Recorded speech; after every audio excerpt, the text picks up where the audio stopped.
Aggredito e picchiato con un tombino mentre rincasava, attimi di paura nella notte a Cappella Maggiore, nell'abitazione del sindaco di Vittorio Veneto, Gian Antonio D'Arè. Due malviventi a viso scoperto, pronti con ogni probabilità ad entrare in azione per svaligiare la villa di via Carretuzza, sono stati sorpresi da un parente del primo cittadino e ne è nata una colluttazione. Ad avere la peggio il fratello del sindaco, Alessandro D'Arè, 52 anni, che nel parapiglia è stato colpito con una grata di metallo al volto. L'uomo, che ha riportato la frattura della mandibola del setto nasale, è stato operato in mattinata, per lui una prognosi di 30 giorni. È un fatto grave che si è verificato questa notte, le attività sono in atto, l'indagine è ormai stata avviata e cercheremo di prendere i responsabili. Ad allertare Alessandro D'Arè al momento del rientro a casa, intorno alle 2 di notte, l'accensione della luce di posizione del giardino. Per questo l'uomo ha superato il portico e si è diretto verso il retro dell'abitazione. Sicuramente sono stati sorpresi dal rientro in casa della vittima e questo naturalmente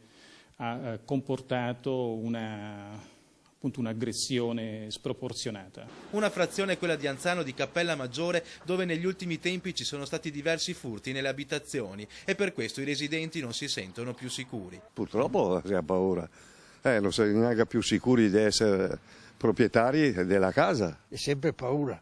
Io ho doppie porte ora. Si comincia a sentire da una famiglia all'altra, perché qua siamo tutti nell'intorno qua, ogni poco le passate tutte le case. I due banditi dopo l'aggressione si sono dileguati a piedi tra i campi. Ora gli inquirenti stanno passando al setaccio le telecamere della zona per cercare di risalire ai malviventi.